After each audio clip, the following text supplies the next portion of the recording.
ප්‍රගන පදයක් ඔබේ මුවින් ඇසුරානම් මම එදා සොඳින්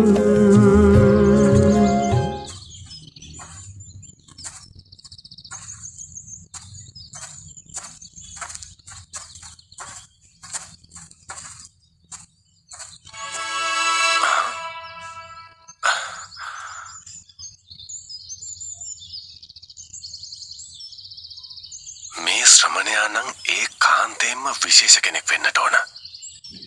ලක්ෂණයන් වලට අනුව මහා පුරුෂයෙක්. අසාමාන්‍ය සිත් ඇද ගන්නා පෙනුමක්. මේ තමයි මගේ දුව මාගන්දියාට සොයසොයා හිටපු සහකරුවා. එහෙනම් මට හරිම කෙනා මුණ ගැසුණා. ශ්‍රමණයන් වහන්සේ, මගේ නම මාගන්දිය. මට ඉන්නවා අසාමාන්‍ය රූසපුවක් තියෙන ලස්සන දුවක්. අපිට හොඳට දේපලක් තියෙනවා. අපි හොයන්නේ අපේ දුවගේ රූපයට ගැලපෙන ලස්සන සහකරුවෙක්. ඔබ වහන්සේ තමයි ඒකට ගැලපෙන හොඳම කෙනා. ඔබ වහන්සේට තිබෙන්නේ අසාමාන්‍ය වූ රූප ස්වභාවයක් නේ. ස්වාමීනි, ඔය පැවිදි ජීවිතය අත්හැර දමන්න.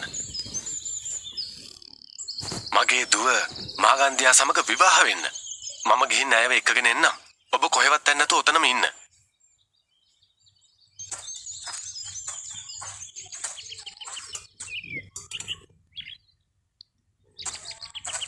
මාගන්දියා, ඉක්මන් කරන්න. ඉක්මනට ලැහැස්ති වෙන්න. අපිට ගමනක් යන්න තියෙනවා. ඉක්මන් කරලා ලස්සනට ඇඳගෙන එන්න. අපිට පරක්කු වෙනවා. තවත් බලන් ඉන්න නැතුව ඉක්මන් කරලා ලැහැස්ති වෙලා එන්න.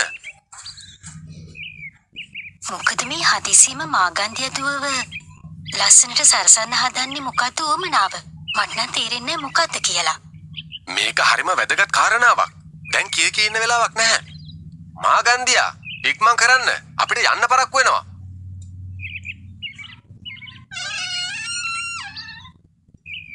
මම ලෑස්ති.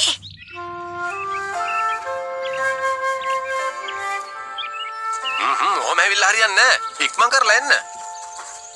අපි මේ ඉක්මනට කොහෙද යන්නේ? මේ කොහේ කෙනා? ඉස්සෙල්ලා මෙතන හිටියනේ. මොකක්? මොනවද මේ කියන්නේ? මොකටද අපි මෙතනට එක්කගෙන ආවේ? අපේ දුවගේ අනාගත සැමියා දැන් ටිකකට කලින් මට මෙතනදී හම්බ වුණා. මම කිව්වා මෙතනම ඉන්න කියලා. ඒත් කෝ දැන්? එයා පේන්නේ නැහනේ. මේ තියන්නේ ඒ කෙනාගේ පියසටහන්. සමහර විට එයා මේ ළඟම තැනක ඉන්නවා වෙන්න පුළුවන්.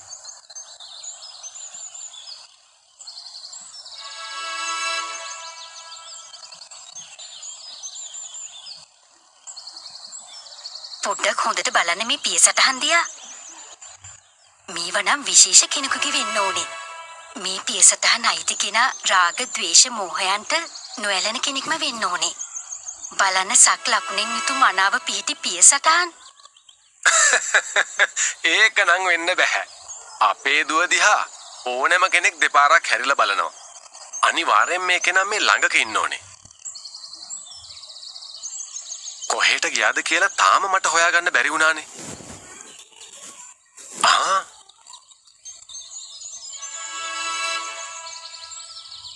මම කිව්වේ යා මේ ළඟම ඉන්නවා ඇති කියලා.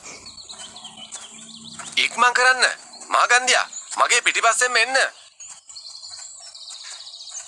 ශ්‍රමණයන් වහන්සේ, ශ්‍රමණයන් වහන්සේ, ශ්‍රමණයන් වහන්සේ. හරියට තේරෙන්නේ හැමතැනකම හෙව්වා. බුද්ධ කාලේ ඉඳලම තිබ්බ යම් ප්‍රශ්නයක් අද කාලේ ඔබට ගැලපෙන වැඩි. උදාහරණයක්. පින්වත් බ්‍රාහ්මණය, මා මේ කාම ලෝකයට ඇලෙන්නේ නැති කෙනෙක්. මා ඇගේ අම්මයි තාත්තයි නිදහස්වුණු කෙනෙක්. ඇය ජෝඩු කරන්න හැදුවා බුදුරජාණන් වහන්සේට රූපේ සසඳලා.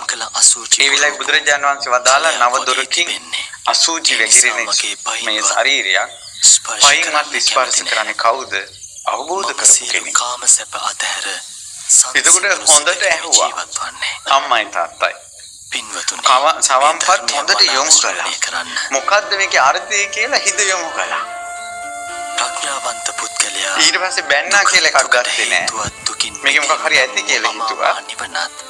ඊළඟට ඉවසීමෙන් යුක්තව ඒ දේ මොන දුන්නා. අනාගාමී වුණා.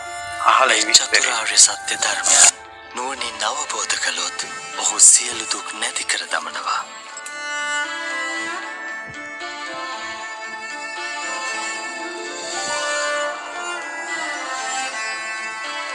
ඊළඟට ඉවසීමෙන් යුක්තව ඒ දෙයට මුහුණ දුන්නා. අනාගාමී වුණා. අහලා විස්තරේ. ඈ මාගන්තියා. අර වචනේ හරියට සම්පූර්ණයෙන් ඇහුවේ නැහැ.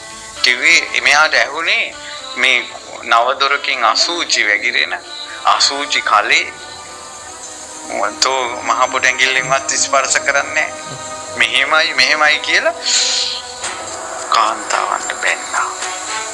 ස්ත්‍රියට බැන්නා. අසූචි කලේ කිව්වා.